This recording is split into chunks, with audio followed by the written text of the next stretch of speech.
दोस्तों, ईरान और अमेरिका के बीच युद्ध नहीं, महायुद्ध होने वाला है, क्योंकि आज खुद ईरान के supreme leader Ayatollah Ali Khamenei ने चेतावनी दे दी है अमेरिका को और ऐसी ऐसी बातें कही है जिसे सुनकर आप भी दंग रह जाएंगे। वहीं दूसरी तरफ स्वीडन में इस्लामोफोबिया और दोहरे मापदंड की ऐसी तस्वीर सामने आई है जिसे सुनकर आपका गुस्से से लाल होना वाजिब है। एक यूनिवर्सिटी में पवित्र कुरान की बेअदबी करते हुए उसमें सुअर का मांस रख दिया गया। पूरी खबर क्या है आगे बताऊंगी। इसराइल की नापाक हरकतें अब लेबनान में फिर से पहुंच चुकी है। एक बार फिर से इसराइल ने लेबनान पर भयानक हमला किया है जिससे पूरा इलाका दहशत में है। जो तस्वीरें निकलकर सामने आई है वो डराने वाली है।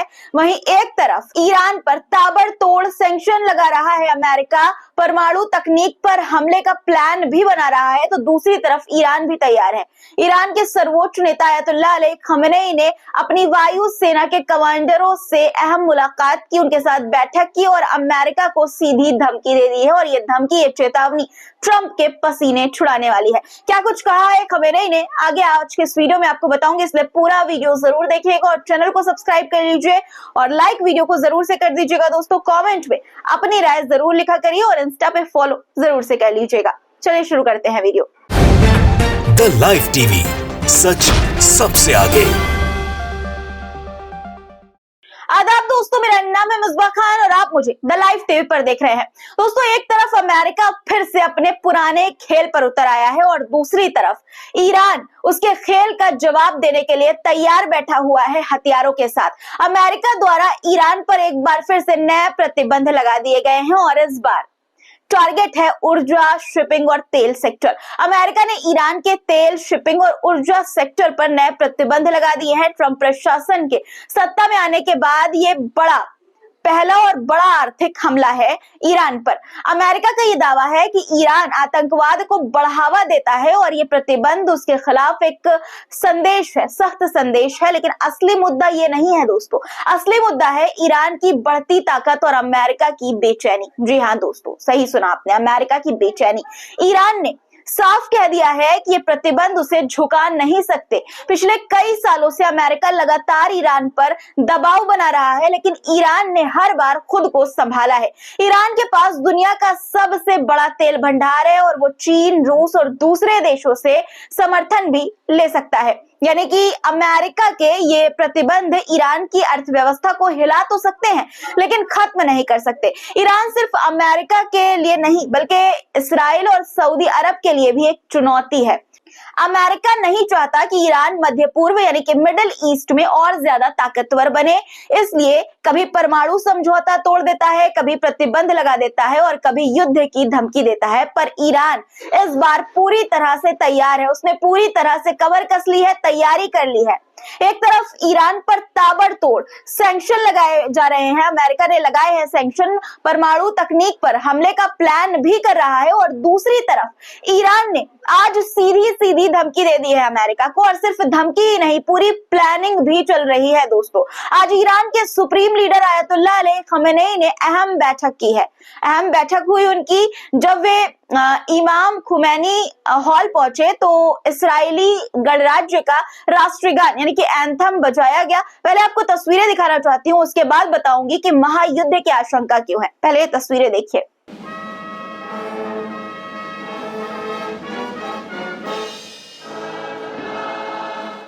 देखा आपने, उनके साथ वायुसेना और एयर डिफेंस फोर्स के शीर्ष कमांडर मौजूद थे, यानी कि वायुसेना और वायु रक्षा बलों के कमांडरों के साथ बैठक थी आयतुल्लाह अली खमेनेई की। और उसी पल की तस्वीर है जो मैंने आपको दिखाई। दोस्तों, परसों मैंने आपको ये खबर दिखाई थी कि कैसे ट्रंप ने ये धमकी दी है ईरान को कि अगर ईरान उनकी हत्या करता है, ट्रंप की हत्या करने की कोशिश करता है या कर देता है, तो उसे नक्शे से मिटा दिया जाएगा। और उस बयान के बाद से ही ईरान और ज्यादा अपने हथियारों का प्रदर्शन करने लगा, अपना शक्ति प्रदर्शन करने लगा। कल उसने अपने सबसे ताकतवर जहाज और ड्रोन समुद्र में उतारे थे, यानी कि लॉन्च किया और वायुसेना का हिस्सा बना लिया। और ये सब देखकर ट्रंप ये कहने लगे कि ईरान तो बहुत ताकतवर है, बहुत मजबूत है। और आज अब आज ईरान के सुप्रीम लीडर ने कमांडर्स के साथ अहम बैठक की और दोस्तों दुनिया की सबसे बड़ी ताकत बनने का दावा करने वाले अमेरिका को ईरान ने खुली चेतावनी दे दी है।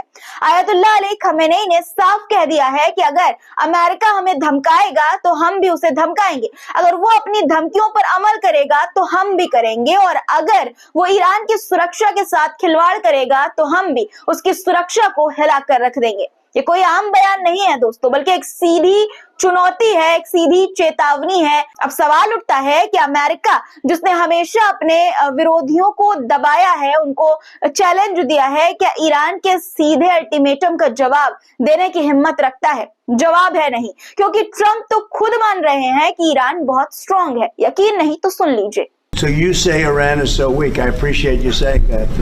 They're not weak. They're very strong right now, and we're not going to allow them to have a nuclear weapon. सुना आपने, ये बयान कल का है और आज ही खमेनेई ने चेतावनी दे दी। दोस्तों ट्रंप ने परसों ये कहा कि ईरान को नक्शे से मिटा देंगे, और आज अमेरिकी नीतियों को आड़े हाथों लेते हुए आयतुल्लाह अली खमेनेई ने ये कहा कि अमेरिकी बैठकर कागजों पर दुनिया का नक्शा बदलते हैं, लेकिन ये सिर्फ कागज पर ही होता है, हकीकत में नहीं। उन्होंने साफ ये कहा कि अमेरिका सिर्फ बयानबाजी करता है, धमकियां देता है, लेकिन जमीन पर उसका असर कुछ भी नहीं होता। ईरान का यह मानना है कि अमेरिका मध्य पूर्व यानी मिडिल ईस्ट में अपने प्रभाव को कायम रखना चाहता है, लेकिन अब उसे ईरान जैसी ताकत से टकराना पड़ रहा है। खमेनेई ने अपने बयान को इस्लाम और कुरान के सिद्धांतों, उसके प्रिंसिपल्स से जोड़ा है। उन्होंने कहा कि यह नीति सिर्फ राजनीतिक नहीं है, बल्कि इस्लाम का आदेश है कि अगर कोई तुम्हारी सुरक्षा पर हमला करे तो तुम भी उसका जवाब दो। उन्होंने दुआ भी की कि अल्लाह हमें हमारे फर्ज को निभाने में कामयाब करे। इस चेतावनी के बीच ईरान ने अमेरिका के साथ एक बार फिर से दुनिया को यह दिखा दिया है कि वो अपनी सुरक्षा को लेकर कोई समझौता नहीं करेगा। नसरल्लाह 2 नाम की एक जबरदस्त मिलिट्री ड्रिल ईरान की पुलिस FARAJA ने दक्षिणी खुरासान और किरमान के रेगिस्तानी इलाकों में की है। दोस्तों इस ऑपरेशन का मकसद था अपराधियों और तस्करों का सफाया करना और सुरक्षा को और भी ज्यादा मजबूत बनाना। 3 दिन तक चले ये ऑपरेशन ईरान की सुरक्षा रणनीति का हिस्सा था। इसमें स्पेशल यूनिट कमांडोज की बटालियन शामिल थी, जो रेगिस्तानी इलाकों में अपराधियों और तस्करों को खत्म करने के लिए तैनात की गई थी। ड्रिल के दौरान नई तकनीकों और रणनीतियों का जो है वो इस्तेमाल किया गया ताकि सुरक्षा व्यवस्था और मजबूत हो सके। वीडियो इस अभ्यास का जारी कर ईरान ने अपने दुश्मनों को, खास तौर पर अमेरिका को, यह कड़ा संदेश दिया है कि पंगा लिया तो भुगतना पड़ेगा। देख रहे हैं आप दोस्तों कि ईरान जल, थल, वायु सेना तैयार करे, मिसाइल एक्टिव मोड में है उसके। दुनिया की सबसे बड़ी जंग होगी अब, ऐसा लग रहा है, मालूम हो रहा है। इसका अंदाजा ट्रंप को भी हो चुका है, मगर ईरान अब झुकने की बजाय उछाल मारकर दुश्मन के लाइन ऑफ कंट्रोल पर खड़ा हो गया है। यानी कि अब युद्ध नहीं, अगर होगा तो महायुद्ध होगा, और इसी की आशंका है, क्योंकि अब ईरान अमेरिका की हर धमकी का जवाब उसी की भाषा में देने को तैयार है। और आयतुल्लाह अली खमेनेई ने यह खुद कहा है, और अमेरिका जो अब तक दूसरों को दबाने में माहिर था, अब खुद दबता हुआ नजर आ रहा है। दोस्तों आपकी क्या राय है इस पर? कमेंट में अपनी राय लिखिएगा। दूसरी तरफ इस्राएल के प्रधानमंत्री बेंजामिन नेतन्याहू ने खतरनाक बयान दिया है, बेहद खतरनाक बयान है दोस्तों ये। उन्होंने कहा कि फिलिस्तीनियों को सऊदी अरब में भेज देना चाहिए, सऊदी अरब में भेज देना चाहिए। सोचिए, एक देश जिसने खुद ही फिलिस्तीन की जमीन पर कब्जा किया, अब वो कह रहा है कि फिलिस्तीनियों को कहीं और भेज दो। लेकिन सऊदी अरब के प्रिंस तुर्की अल फैसल ने नेतन्याहू को करारा जवाब दिया है। उन्होंने कहा कि फिलिस्तीनियों को कहीं और भेजने की जरूरत नहीं है, उन्हें उनके असली घर हाइफा और याफा वापस भेजना चाहिए, लौटा दिया जाना चाहिए। दरअसल पहले इस्राएली प्रधानमंत्री बेंजामिन नेतन्याहू ने यह कहा कि सऊदी अरब के पास बहुत बड़ी जमीन है, वहां एक फिलिस्तीनी राज्य बना देना चाहिए। ये बयान बताता है कि इस्राएल अब पूरी तरह से फिलिस्तीनियों को उनकी ही जमीन से मिटाने की साजिश कर रहा है।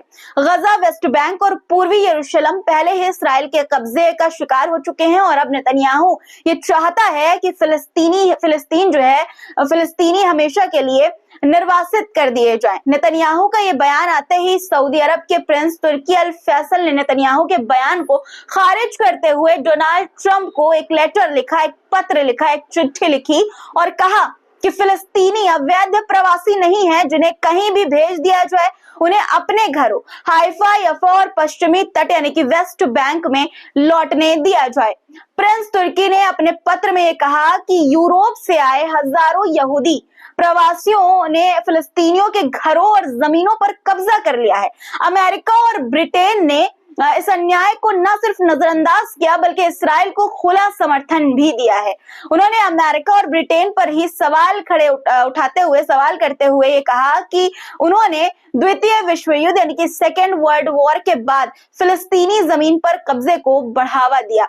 प्रिंस तुर्की का साफ कहना है कि जब तक फिलिस्तीनियों को न्याय नहीं मिलेगा तब तक मध्य पूर्व यानी कि मिडिल ईस्ट में शांति नहीं आ सकती। इसराइल जो कर रहा है वो केवल कब्जे को मजबूत करने और फिलिस्तीनियों को खत्म करने की साजिश है। अगर अमेरिका और पश्चिमी देश वाकई शांति चाहते हैं तो उन्हें इस अन्याय को खत्म करना होगा। दोस्तों, नेतन्याहू का ये बयान फिलिस्तीन को खत्म करने की बड़ी साजिश का हिस्सा है। 1948 और 1967 में इसराइल ने हजारों फिलिस्तीनियों को उनके घरों से निकाल दिया। अब इसराइल की सरकार ये साबित करने की कोशिश कर रही है कि फिलिस्तीनियों की कोई जमीन ही नहीं थी। सोचिए दोस्तों, कितना ज्यादा खतरनाक प्लान इस वक्त बनाया हुआ है ट्रंप और इसराइल ने। चीन ने भी कुछ इसी तरह का बयान दिया है, कुछ इसी तरह की बात कही है। चीन ने आधिकारिक रूप से ऑफिशियली तौर पर ये बयान दिया और कहा कि गजा फिलिस्तीन का हिस्सा है और इसे किसी राजनीतिक सौदेबाजी का मुद्दा नहीं बनाया जा सकता। ये बयान बताता है कि चीन अब सीधे तौर पर इसराइल और अमेरिका की फिलिस्तीन विरोधी नीतियों को चुनौती दे रहा है। इससे पहले चीन ने संयुक्त राष्ट्र में भी फिलिस्तीन का समर्थन किया था और गजा में इसराइली हमलों की निंदा की थी।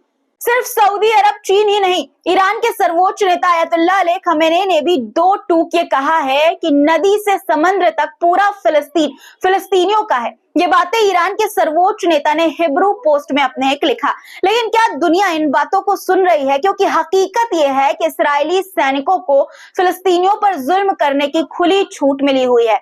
एक इस्राएली सैनिक ने बंधक बनाए गए फिलिस्तीनियों को बेरहमी से पीटा है। दोस्तों, इसराइल के डिटेंशन कैंप में एक सैनिक ने आंखों पर पट्टी लगाकर फिलिस्तीनियों की पिटाई की थी। हथकड़ी से जकड़े लोगों को घूसे और बंदूक की बट से मारा, लेकिन सजा मिली सिर्फ 7 महीने की जेल। सोचिए, सिर्फ 7 महीने की जेल। इस अपराध में शामिल 9 सैनिकों को गिरफ्तार किया गया था, लेकिन इसराइल के नेताओं ने उन्हें छोड़ने के लिए प्रदर्शन किया। इसराइल के अति राष्ट्रवादी मंत्री बेन गुइर ने इन सैनिकों की गिरफ्तारी को शर्मनाक भी बताया था। अब स्वीडन की बात करते हैं दोस्तों, क्योंकि स्वीडन के ओरेब्रो यूनिवर्सिटी में इस्लामोफोबिक नफरत का गंदा खेल खेला गया है। यहाँ इस्लामोफोबिया इस हद तक बढ़ चुका है कि यूनिवर्सिटी में पवित्र कुरान की बेअदबी करते हुए उसमें सुअर का मांस रखा गया। पवित्र कुरान के ऊपर कच्चा सुअर का मांस रखा गया। सोचिए दोस्तों, कितनी ये बेशर्मी की बात है। ये एक सोची समझी साजिश थी ताकि मुस्लिम छात्रों को भड़काया जा सके। सोचिए, क्या यही हरकत अगर किसी यहूदी धर्म ग्रंथ के साथ होती तो पश्चिमी मीडिया, मानवाधिकार संगठनों और सरकारों का क्या रिएक्शन होता?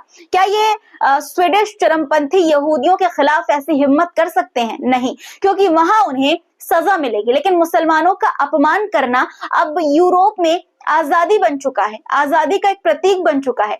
क्या ये वही पश्चिमी देश हैं जो खुद को लोकतंत्र और मानवाधिकारों का मसीहा बताते हैं? क्या ये नफरत यहूदियों या किसी और समुदाय के खिलाफ भी दिखाई जाती है?